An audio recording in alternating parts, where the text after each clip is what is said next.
I truly feel like I'm about to lose my mind. And that is over the NBA MVP award. Because as we know, obviously the season's going to resume next week. 8 resumption games that are technically part of the regular season, although they won't count in the standings. Or I'm sorry, they will count in the standings. I apologize. But they won't count towards postseason awards. So in theory, the MVP voting, they're doing the voting now as you speak. So these 8 games won't count towards the MVP, the Coach of the Year, the Sixth Man of the Year, all those, those awards that the NBA gives out at the end of the year. Well, these resumption games won't count toward it. So in theory, look at the MVP award, it's a 2-man race between Giannis and LeBron James. Their cases are both done. They can't improve their case anymore. So the work they've done from October to March, that's it. So in theory, the MVP race is over. So the question is, who should win the MVP award? To me, there's only one answer. It's not even close. It's Giannis. What Giannis has done this year has been incredible. I think, to me, it's hands down. Now, he benefited, of course, from the shutdown because LeBron James really had some momentum going. But this is where you guys come in. This is where I really need your help. Because, well, to me, I think it's Giannis, and it's not even close. It's Giannis 10 times out of 10. I've heard NBA reporters, I've heard NBA analysts now the last week say they are voting for LeBron James. They think it's LeBron James' award this year. And everywhere I look, unless I am totally missing something, or there's a made-up stat that came out of nowhere since this pandemic started, that now is the trump card, right? This is the one stat, no matter what, whoever leads this is the MVP. And somehow LeBron's winning it. Other than that, I have no clue how LeBron James could be the MVP over Giannis this year. I really don't. Let's look at the numbers, right? Because I think, let's go to the stats. The stats don't lie. Numbers don't lie. Points per game. Who is a higher points per game, Giannis or LeBron James? Well, the answer is The answer is Giannis. Giannis almost averaging 30 points a game, 29.6. 4 points more than LeBron James. So Giannis leads LeBron in points per game. How about rebounds per game? Well, he's a Greek freak for a reason. He leads LeBron in rebounds per game. So more points per game, more rebounds per game.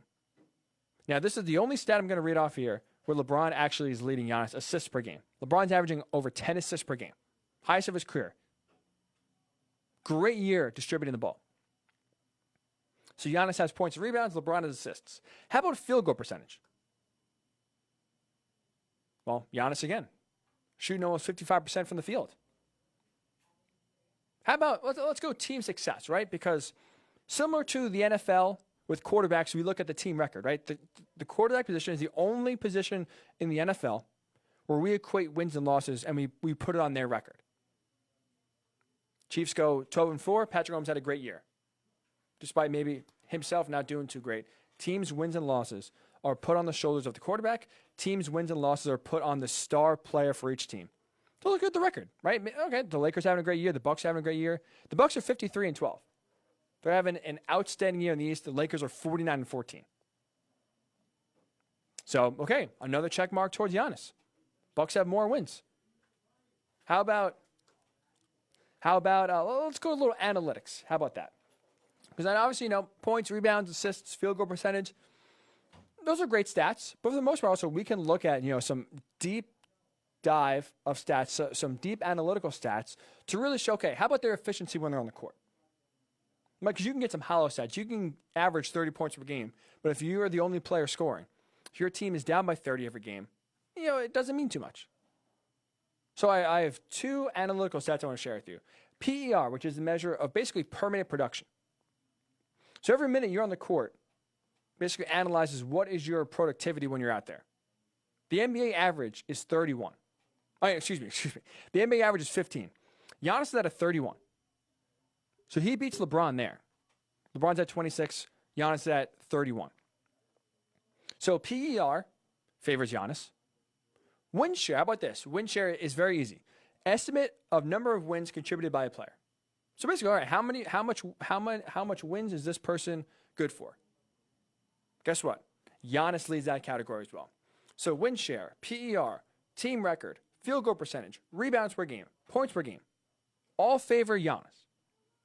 So again, what stat is out there that I'm missing? What category is LeBron leading that I'm not seeing that makes him the shoe-in favorite to win the MVP. But yet, time after time, show after show, listen to Colin Cowherd yesterday or Tuesday. He had Doug Gottlieb, who doesn't have a vote, but he's a big voice in the NBA world, would vote LeBron. He had Rick Bucher, a great NBA reporter, who does have an MVP vote, say he's voting for LeBron. What am I missing here that LeBron deserves a vote? And let's not forget, too, LeBron has more star power around him. He has the better team. Anthony Davis is a top 5 player in the league. Anthony Davis is a stud that LeBron James has to team up with. And here's, I think, I'm going to use the All-Star voting here as a great example of Anthony Davis's contribution versus Khris Middleton's contribution, the second, in the 1-2 punch of the Bucks. In the All-Star voting, LeBron and AD were first and second for the Western Conference front court voted by fans, voted by players, and voted by media. 1, 2, in all 3 of those categories. So the fans think LeBron and AD are the 2 best players in the front court. The players think so, and the media think so. How about the East? Let's look at the East with Giannis and Khris Middleton. Giannis is number 1. Shocker. But Khris Middleton was 11th voted by fans, 11th voted by players, and didn't even get 1 vote as a starter from the media. So I should say it all. So LeBron has the better player on his team, which in theory should knock you. Because when you have all that talent around you, it's easier for you to play better. And so I look around. I try to make the case for LeBron James. I look around, what things does LeBron have going for him? Because like I just said, I ran down all the stats. All the stats favor the Greek Freak. So what does LeBron actually have going for him? He has 2 things going for him that I think the reason why he's getting so much attention, so much now momentum to win the MVP award, none of which, by the way, these 2 things I'm about to list, shouldn't factor in at all for the MVP voting. Number 1 thing is going for him, he has recency bias working in his favor. The last 10 games before the shutdown, LeBron was averaging 30 points per game. He was shooting 55%, including 37% from 3. So he was killing it shooting. 9.4 assists per game, 8.2 rebounds per game. But also more importantly, not only was he scoring great, playing great, the Lakers were really clicking. They beat the Celtics, the Clippers, and the Bucks in that 10-game stretch. So they're 8-2. So things were really rolling for the Lakers. Things were really rolling, especially for LeBron James. They beat Giannis head-to-head. They beat the Clippers on that big Sunday afternoon game in Staples Center, and they beat another great team in the Celtics. So the recency bias, the thing we remember last, was that Giannis was hurt, a little bit banged up, slow to come back, and LeBron was killing it, absolutely killing it. And to be fair to LeBron, if the season wasn't shut down, the season kept going as normal, there's no pandemic, there's no coronavirus, I think LeBron had a legitimate chance to chase down Giannis. If he kept up that pace, so the momentum was going in the Lakers' favor, Giannis coming off an injury, a little slow, I think LeBron could have really garnered some serious momentum and could have won the MVP trophy. Because for the first half, it wasn't even close. It was Giannis. He was the best player in basketball. But obviously, that wasn't the case. The season wasn't allowed to resume. It stopped. So the time it stopped, LeBron, while he had momentum, while he was playing really well, didn't do enough to overtake Giannis. And the second thing LeBron is going for him as the MVP is that I've heard some voters use this vote and use this year's MVP award specifically as a lifetime achievement award. There's been a few NBA reporters I've heard publicly say they're leaning towards voting for LeBron because this is the last chance they think he'll ever be in the conversation. At 35 years old, this is the last chance he'll have to really be the elite of the elite, the top of his game, and one of the best players in all basketball. It's not, to be fair to him, at 35 years old, having the best 35-year-old season we've ever seen, right? I think it's not that hard, not that much of a limb to go out on. But just because he's playing great at an older age, just because this might be the last year that he's at his best as one of the best players in the league, doesn't mean we're going to give him the award just because.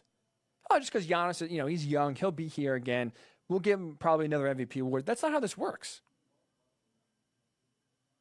You give the MVP award to the most valuable player of that year. That's it. It's not, okay, well, he's done this the last 2 years. Well, let's look at LeBron, a 17-year career. He's done great. You know what? He deserves it. Let's just give it to him. One last, send-off. That's not how it works. I'm sorry. LeBron's had a great year. He's had a great career. that doesn't mean that all of a sudden in the 2019-2020 season, he deserves the MVP. Giannis deserves it. Joins a rare class of winning back-to-back MVPs. And to me, again, all the stats back it up. All the stats back it up that Giannis should win the MVP. Recency bias, Lifetime Achievement Award aren't two reasons why you should give someone the MVP. I'm sorry.